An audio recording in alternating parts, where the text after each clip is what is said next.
Hello everyone, today I'm reviewing The Flash. Now I gotta say this movie was very overhyped. I originally had high expectations for this movie before the reviews really started kicking in. And of course a lot of people were expecting this to be a box office success, but with DC's track record lately, I'm not too surprised that it's starting to flop. It's turning to a box office bomb. And there could be multiple reasons, Ezra Miller and their recent actions and allegations. A lead actor doesn't have the greatest reputation to have audiences wanting to come to this, if you know what I mean. It's kind of hard seeing Ezra play as a hero when in real life, not really a hero.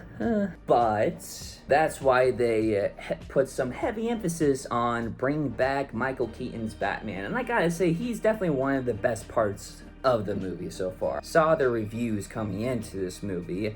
I wasn't too surprised because, a really good superhero movie is sometimes kind of hard to come by these days unless a good director has a clear vision and is allowed to pursue that vision. But, with this movie, they kept on jumping from director to director to director. It's hard to make something good when the studio has such a hard time picking someone to make this film. And, it's hard to make something like a masterpiece when it comes to a messy production like that. So that kind of makes sense to me, if you know what I mean. Now, one thing that I gotta call out is the CGI. Man, the CGI is laughably bad. I mean, look, there were some shots that were decent. Like, I like the beginning shot where he starts running and, the vision of the outside starts zooming in. It's like a pan zoom of him running. I thought that was cool. Though I'm not the biggest fan of him slowly walking as he's speeding. I mean, I guess it's easier to look at compared to the CW Flash running. He's through there. So I get it. It just, a lot of the shots looked really weird to me. The beginning sequence was definitely unnecessary. Come on, CGI babies. It was a complete cringe fest. I know this was the last time we were gonna see Zack Snyder's Justice League characters all together, so it was kind of bittersweet, but in a way it seemed cheap. It didn't seem like a meaningful addition to this story, except for Ben Affleck's Batman. But also I felt like his send-off was a little bit of a whimper as well. And also his suit in this movie, it sucked. I gotta say, Zack Snyder had great costume designers. I really liked the Batman suits when Zack Snyder was directing, but whenever someone else is doing it, they just, I don't know what the hell this is. It sucked. But back on the topic, I felt like the beginning sequence kind of dragged on for a little bit. I mean, I felt like they should have chose something less silly and, got something more serious. I mean, this is supposed to be a serious movie. I mean, once we get to, Barry going back in time to save his mom, then that's when things really get going. And I have to say, the best part of this movie is about him and his dynamic with his family and him trying to deal with his past. But when it comes to adding all these other characters in, it feels like they weren't handled the best. I know Michael Keaton's back, man. He has his own arc in here, and I like how they handled it. And I also thought the arc between young Barry and older Barry, I thought their dynamic was alright, I felt like it was weird seeing a drastic difference between the two personalities. Current Barry already acted a little bit quippy and a little bit annoying before he went back in time, but he had to switch to mentor mode once he was dealing with his younger self. So I think it's an interesting concept to see one person dealing with a younger version of themselves. Though I felt like their back and forth kind of took a little bit too long for them to get to Batman. Now, another cool thing was how when he went back to, save his mom, certain things in the timeline changed. Little details were different than the other. I thought that was cool. Eric Poulter, or whatever his name was in Back to the Future, instead of Michael J. Fox.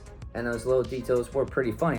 So the thing was, honestly, I was very hyped that they were going to bring back Zod, because I feel like one of my highlights of the DCEU was Man of Steel. I really liked the stakes that were going on in that film, with all the city destruction. And I know that was a controversial topic with how many people were dying, just crashing through buildings and stuff. But they barely utilize Zod in this movie to a very disappointing extent. Of course, they use him as like a device for stakes just to move these characters along, but there's something more important going on here, you know? Like, but I don't know. It's of course when they bring in Kara, I liked the mission that they had to go save her. That was pretty interesting. But I felt like she was introduced a little bit too late into the movie. Like, I definitely loved her character, and I really would love to see Sasha Calle come back as Supergirl. But of course, who knows if that's actually gonna happen. I really hope that does. But I felt like her little arc was rushed. The whole conflict with Zod was pretty disappointing. I wish that, Kara and Zod would like crash through buildings like in Man of Steel. I mean, like the gas station and some of those buildings. I wish they had a little bit more of that. But the action in like the third act was very mid. It looked like crap, honestly. And I don't know, man, the CGI department was really lacking here. I mean, there's some shots where two Barrys were on screen and you can tell that the other Barry just looked like a PS3 character. I'm like, that's so obvious. How could you guys screw that up? Ugh. And of course, the most disappointing thing was the climax. I don't know. I felt like there was all this build up to something, and it was cool when they were in that little flash vortex, but I felt like the conflict was very rushed. However, Barry kind of learning his lesson with not messing with time was a very powerful scene when he had to accept the fact that his mom has to die for the sake of his timeline. Probably one of the most powerful scenes in the DCEU. Well, like the last breath of the DCEU. And then, of course, the ending. He technically didn't really learn his lesson because he did a little thing to get his dad out of jail. He changed the timeline again, and then, yay! There's a stupid cameo at the end that kind of undercuts the whole story or whatever. This movie is a mess, I gotta say. There were some cool concepts thrown in there, and there were some great characters that we got to see again. And of course, there are other characters that I really like seeing as well, but they underutilized the living crap out of them, and the CGI was terrible. But there was a really good movie hidden in here. It was very poorly managed. I felt like we should have gotten a more understandable reset for the DCEU, but it's clear enough to me what's gonna happen to the future, but I feel like for most audiences, they're still gonna be confused about what's going on. Oh, I almost forgot. Yeah, there are some extra cameos like towards the end with old Superman, and of course they have Nicolas Cage Superman, and they all were CGI models that looked like dog crap. I mean, it was very cool seeing Nicolas Cage come back as Superman, because as you guys know, he was originally supposed to be in a Tim Burton directed Superman, and it got canceled. Oh no. And it was cool to see them bring back that concept. Of course, the more you look into it, they didn't call Nicolas Cage to shoot a scene. No, they just did a CG model, and it just looks like a crappy PS3 cutscene. A lot of this movie does. So, overall, I gotta give this movie a C-.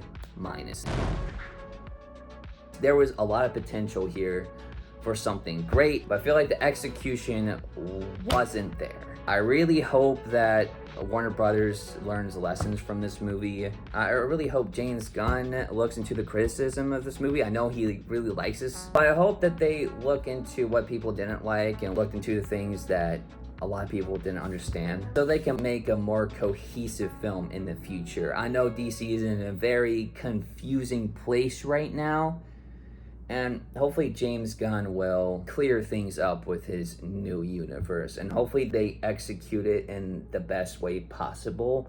I have my fingers crossed, because I know superhero fatigue is definitely spreading out, and that's definitely causing these movies to flop at the box office.